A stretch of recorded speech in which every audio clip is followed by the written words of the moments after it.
Et ce que j'ai vécu après, c'est inimaginable. Mais à quoi donc allons-nous assister? Je suis tombé récemment sur une petite vidéo d'une minute qui en est à 1,6 million de vues. Et à la fin, la personne demande de liker et de partager partout à ceux qui seraient d'accord avec elle. Sauf qu'elle a dit un paquet d'âneries. Ce dont on déduira aisément qu'il y a un paquet de gens qui y croient et que donc son débunkage s'impose, que bien sûr, je vous inviterai à partager.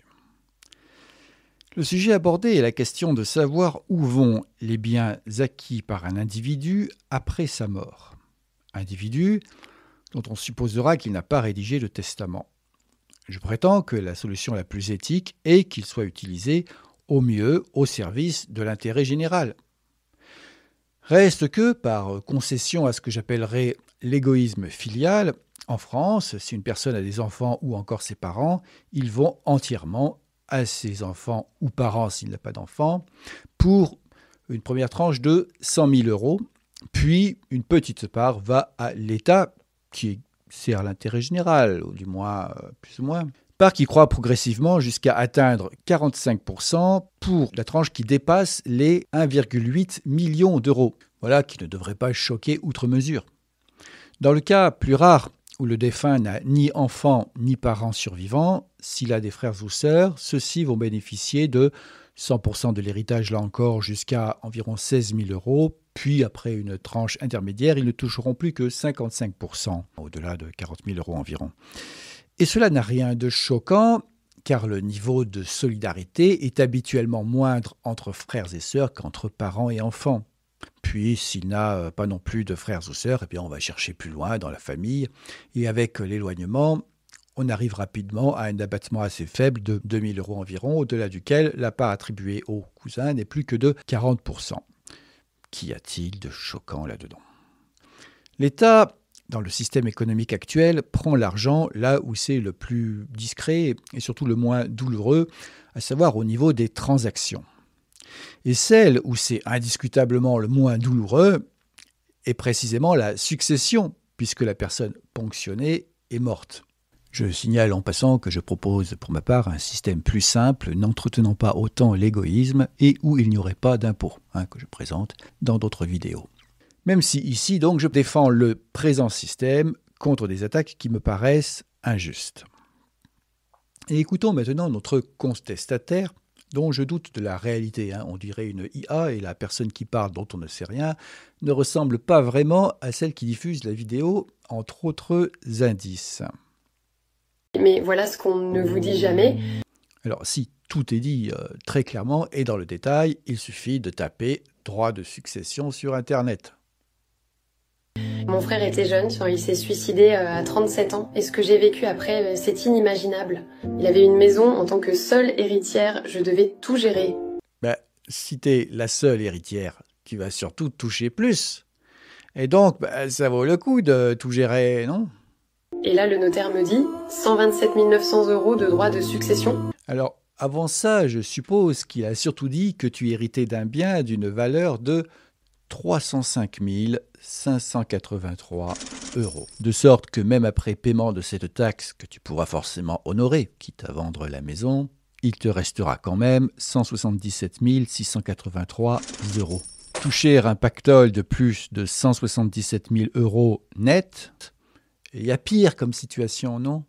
Pour une maison estimée à 250 000 euros. Ce qui est manifestement faux.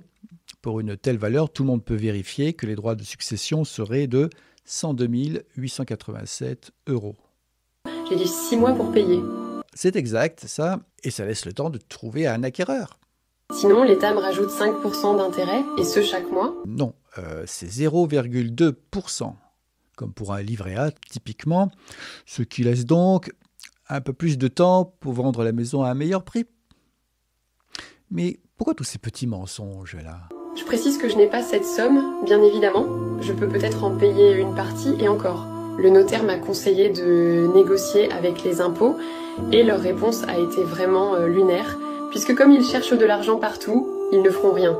À mon avis, c'est surtout qu'il n'y a rien à négocier. C'est la loi qui doit être la même pour tout le monde. En somme, tout ce que mon frère a pu gagner de la sueur de son front. Alors c'est marrant, comme à chaque fois qu'il s'agit de contester les droits de succession, les biens ont toujours été acquis à la sueur du front. Je sais pas, il y a des gens des fois qui gagnent au loto ou qui plus banalement bénéficient eux-mêmes d'un héritage. Et d'ailleurs là, vu que le bien échoit à la sœur, c'est donc que le défunt non seulement n'a pas d'enfant, mais plus ses parents, tout comme la sœur du coup. Mais ici, visiblement, les parents n'ont pas légué grand-chose, sans quoi la sœur aurait eu les moyens de payer la taxe sans devoir vendre la maison de son frère. Donc, ce serait bien une maison acquise à la sueur du front. Mais alors, il a sacrément bien bossé, le gars, pour accumuler une fortune de plus de 305 000 € à seulement 37 ans. Mais alors, avec une telle réussite, pourquoi se suicider ? Clairement, nous sommes en présence ici d'une situation assez improbable, peu fréquente, disons. Je vais devoir le rembourser moi-même. Rembourser. Ce terme suppose qu'on lui a versé une somme préalablement. Il s'agit donc ici de la valeur de la maison, dont elle ne doit rembourser d'ailleurs qu'un peu moins de 45%. Puisque ça devient une dette finalement. Ben non, elle n'a pas de dette, au contraire. Elle est même globalement gagnante, comme nous l'avons vu. Je trouve ça assez révoltant, c'est du vol. Ben non, c'est juste une règle, comme quoi une partie de l'argent accumulé par quelqu'un au cours de sa vie va à l'État après sa mort, lorsque cette somme est suffisamment élevée et où la filiation suffisamment éloignée. Parler de vol suppose que les biens de son frère seraient ceux de sa sœur, ou reviendraient à celle-ci en totalité, mais pourquoi en serait-il ainsi ? Est-ce de l'argent qu'elle a gagné à la sueur de son front ? Je n'ai rien demandé et je dois quand même rendre de l'argent qui ne m'appartient pas. Alors là, c'est carrément drôle, hein ? Car à force de chercher à se faire plaindre, elle admet sans doute involontairement que cet argent ne lui appartient pas, ce qui est bien le cas si l'on considère qu'elle doit partager l'héritage de son frère avec l'État et qu'on a commencé par lui donner la totalité de celui-ci. Et il est normal de demander à quelqu'un de rendre ce qui ne lui appartient pas, en effet. Alors elle dit aussi qu'elle n'a rien demandé, mais elle n'était pas obligée d'accepter l'héritage. Mais alors, elle perdrait 177 000 €. Et bien sûr qu'elle ne va pas faire ce choix pour qu'on ne lui demande rien, révélant ainsi que la réalité est bien éloignée de son discours trompeur. Bref, je compte sur vous pour qu'on se réveille un peu. Mais là, elle a surtout bien manipulé son monde, et c'est moi qui compte sur vous pour qu'on se réveille un peu. N'hésitez pas à repartager la vidéo partout et à liker si vous êtes d'accord avec moi. Tout à fait d'accord, n'hésitez pas à partager donc la vidéo partout si vous estimez que le mensonge, la bêtise ou l'égoïsme sont des problèmes que l'on ne dénoncera jamais assez.